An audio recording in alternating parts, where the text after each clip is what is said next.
रंग अलग है,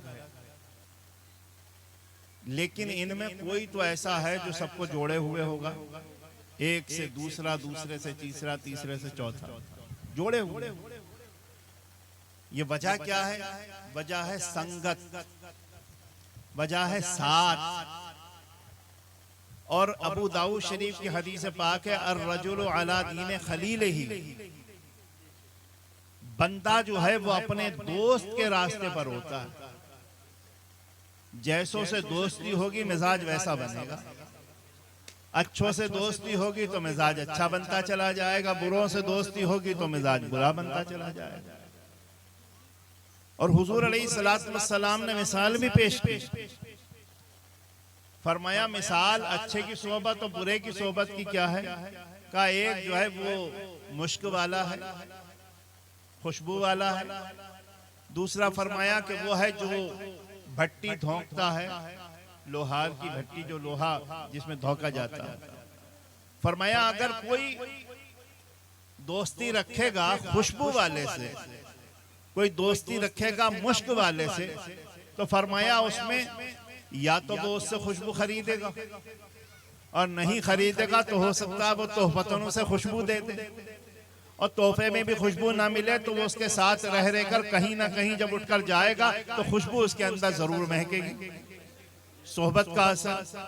लेकिन अगर कोई वहां बैठेगा जहां भट्टी धौंक रही हो, भट्टी दहक रही हो, तो कुछ हो ना हो लेकिन अपने दामन को जरूर जला लेगा।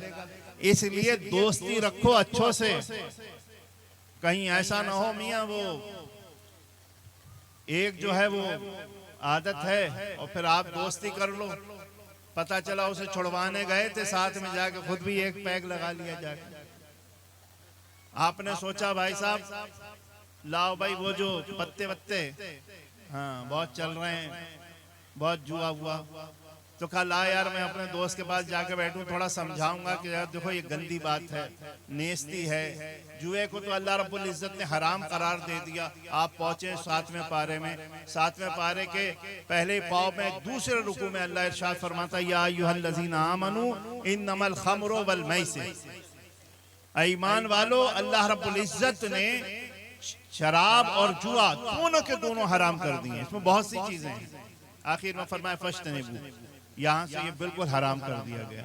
अब पता चला कि जब आप ऐसों में बैठोगे तो फिर आदत क्या बनेगी आपकी?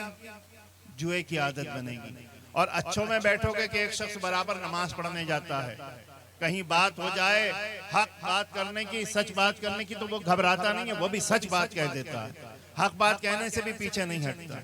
इसलिए अर्ज ये कर रहा हूँ कि तुम्हारा मिजाज भी ये बनेगा, तुम्हारा मिजाज भी ये बनेगा। बैठ जाते तो अच्छा था, माल वाल तो होता रहेगा यार, इधर से आ जाओ, इधर से आ जाओ।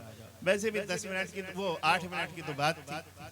तो अर्ज ये कर रहा हूँ कि अच्छों से अच्छों की सोबत, अच्छों की सोबत। फरमाया सोबत साले तुरा साले कुना, सोबत ताले तुरा ताले कुना। अच्छों का साथ रहोगे तो अच्छे बन जाओगे, बुरों का साथ रहोगे तो बुरे बन जाओगे। इसलिए मियाँ और अच्छा दोस्त कौन है जानते हैं? अच्छा दोस्त वो है जो तुम्हें बुराई से रोके। अरे भाई यार आज बहुत अच्छी फिल्म लगी है, चलो देखने चल रहे हैं। अब आपको पता है यार डायरेक्ट इससे मना कर दूंगा तो इससे दोस्ती गड़बड़ हो जाएगी, तो उसे क्या करने की कोशिश करो? टालने की कोशिश करो। अच्छा आज रहने देते हैं ना, चलो आज ये काम कर लेते हैं, फिर उसे समझाने की कोशिश करो। इस तरह से टालोगे तो इंशाअल्लाह अज़ीज़ वो फिर तुम्हारी बात भी सुनने लगेगा। मैं हजरत शेख सादी अलैहि रहमत व रिज़वान के 2 शेर यानी 4 मिसरे सुनाना चाहता हूँ। आप कहते हैं यारे बद बदतर बुबद अज़मारे बद, हक ज़ाते पाक अल्लाहु समद।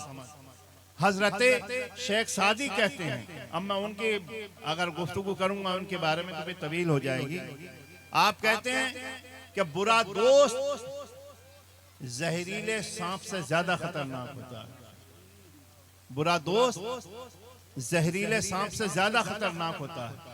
और यूं ही नहीं कहते वो बात, अगले मिसरे में कहते हैं हक के ज़ाते पाक अल्लाहु समद, कहते हैं मैं ये बात यूं ही नहीं कह रहा हूं, उस परवरदिगारे आलम जो हक है, जिसकी जात समद है, जिसके जाती नाम अल्लाह है, का उसका नाम लेकर ये बात कहता हूं कि बुरा दोस्त जहरीले सांप से ज्यादा खतरनाक होता है। आलम ख्याल में हमने अर्ज किया कि शेख सादी अलैहि रहमत, आपने कहा बुरा दोस्त जहरीले सांप से ज्यादा बुरा होता है, दलील क्या है? कहते हैं यारे बद आरत तुरा सुए जहीम, बुरा दोस्त आखिरकार तुझे जहन्नम की तरफ ले जाएगा। यार नेको गिर तायाबी नईम, अरे अच्छे दोस्त से दोस्ती कर ले ताकि वो भी जन्नत में चला जाए, उसके साथ तू भी जन्नती हो जाए। इसलिए मियाँ हमने क्या किया है, हमने दुनिया वालों से दोस्ती करना छोड़ दी है, हमने अल्लाह वालों से दोस्ती कर ली है। ये अल्लाह वाले हैं, ये भी जन्नत की तरफ जाएंगे, हम भी इनके पीछे पीछे जन्नत की तरफ चले जाएंगे। इसलिए आज ये महफिल मुझे बड़ी अच्छी लगी। कम से कम ये हमारा एक जवान तबका एक प्लेटफॉर्म पे तो आया। जितनी देर यहाँ पर ये लोग मौजूद हैं, बैठे हैं, जितनी देर इन्होंने ये जलसा किया, बल्कि इससे पहले ये इस जलसे की, इस प्रोग्राम की तैयारी करते चले आ रहे होंगे, तो जब जब इस प्रोग्राम की तैयारी के लिए निकले होंगे तो दूसरी बुराइयों से बच जाते हैं, है कि नहीं है? हाँ, दूसरी बुराइयों से दूर। और जब से यहाँ बैठे होंगे तो फिर दूसरी बुराइयों से वैसे ही दूर हो गए। हाँ मियाँ, ना झूठ ना, और झूठ वूठ तो बोला ही मत करो, वरना तो आजकल ये मोबाइल जो है ये दिखा रहे हैं सबसे ज्यादा ये झूठ बुलवाता। एक बार क्या हुआ कि हमारे यहाँ एक छोटा सा प्रोग्राम था, लोग आए दावत में, मैं नाम तो नहीं लूंगा, बात हो जाती, बात समझाने के लिए है। अब एक साहब आ गए, बैठ गए, मैंने कहा भाई फलां नहीं आए? बोले अरे जाओ फोन करते हैं। अब उन्होंने फोन करा, हेलो, अरे भाई कहाँ हो? बोले मैं तो हसन मियाँ क्या बैठा हूँ, तुम कहाँ हो? जबकि जो बेचारे बोल रहे थे वो तो बोल रहे थे कि हाँ भाई हम बैठे हैं। तो फिर वो हंसने लगे, बोले भाई हम तो यहीं बैठे हैं, तुम कहाँ? ऐसा होता है कि नहीं होता है? तो ये मोबाइल बहुत झूठ बुलवाता है। और कभी कभी हमारे ये जो बच्चे हैं ना छोटे, ये बड़े साफ दिल के और सच्चे होते हैं, ये कभी कभी पोल भी खोल देते हैं। बाहर आया कोई, हाँ भाई, अरे वो हैं, उन्होंने आके कहा अब्बा, वो कोई बुला रहा, बोले कहना घर पे नहीं है। वो पहुंचा बाहर, उसने कहा अब्बा कह रहे हैं घर पे नहीं है। ये तो बेचारे साफ दिल के होते हैं, इनसे सच्चा कौन? तो अर्ज ये कर रहा हूँ कि सच बोलो, समझ गए? और ये जो जितनी देर इन लोगों ने ये महफिल सजाई, इस महफिल के लिए एहतमाम किया, मोहब्बतें की, और आज़ाद रहकर जनाब आज़ाद साहब ने जो कलाम सुनाए माशाल्लाह, और जितनी देर आप हजरात ने सुने और इन्होंने सुनाए, ये सब का सब वक्त इबादत में रखा गया अल्हम्दुलिल्लाह। तो इसमें हम लोग क्या हुआ, बुराई से दूर रहे। इसलिए और एक चीज़ और समझ लें, ये कमेटी वमेटी जो है ये गड़बड़ कब होती है पता है? हाँ, एक से दूसरे की शिकायत, दूसरे से तीसरे की शिकायत। अच्छा हमारे यहाँ गांव में ना माहौल होता है तो अक्सर ये शिकायतों में बड़ा नुकसान हो जाता है। हाँ हमारे यहाँ है क्या, बेपर की, टाइम तो हो गया लेकिन सिर्फ समझा दूं, बेपर की बहुत उड़ती है। अरे वो तुम्हारे बारे में ऐसा कह रहा था, अब हमने उससे तो पूछा नहीं, हमने उससे पूछा नहीं, क्या करा नतीजा, हमने उससे नाराज हो गए और हम उससे बात नहीं कर रहे। उसे बेचारे को खुद नहीं पता कि मुझसे नाराज क्यों। इसलिए हमेशा याद रखो, अगर कोई तुमसे कहे कि फलां शख्स तुम्हारे बारे में ऐसा कह रहा था, उससे कुछ मत कहो, आप जाके उस शख्स से मिल लो जिसके बारे में कह रहा था, क्या तुमने मेरे बारे में ऐसा कहा है? आप यकीन जाने आपके 100 में से 100% आपके दिल की बुराई दूर हो जाएगी, क्योंकि वो बताएगा कि मैंने कहा क्या था। क्योंकि आदमी होता क्या, कहता कुछ है और जब पहुंचाने वाला पहुंचाता है तो और इतनी लंबी चौड़ी बात करके उस तक पहुंचाता है। जबकि मेरा मौजू नहीं है, अगर इस मौजू पर मैं गुफ्तगू करूंगा तो कुरान करीम की मुतअद्दिद आयात हैं। मैं सिर्फ इतना कहना चाहता हूँ कि अच्छों से दोस्ती करो। किससे दोस्ती करो? अच्छों से दोस्ती करो मियाँ, क्योंकि कल बरोज़े हश्र कुफ़ार जानते हैं क्या कहेंगे। कुरान करीम 18वां पारा सूरह अल फुरकान आयत नंबर गालिबन 68 है, 68 या 28 है, 28। तो अल्लाह इरशाद फरमाता है, या वैलता लैतनी लम अत्तखिज़ फुलानन खलीला। तो कल बरोज़े हश्र कहेंगे क्या, हाय अफसोस, काश मैंने फलां को अपना दोस्त न बनाया होता।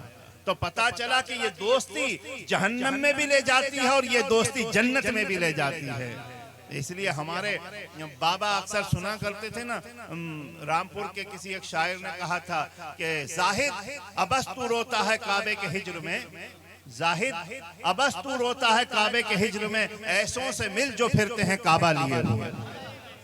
तो इसलिए अर्ज ही कर रहा हूँ, दोस्ती ऐसों से करो मियाँ जो खुद भी जन्नत की तरफ चले और तुम भी उनके पीछे पीछे जन्नती हो जाओ। अल्लाह तबारक व तआला, हाँ, अल्लाह तबारक व तआला हम सबों को नेक अमल की तौफीक अता फरमाए। और ये बस मैं एक गौसे पाक का एक नया कलाम ना उसके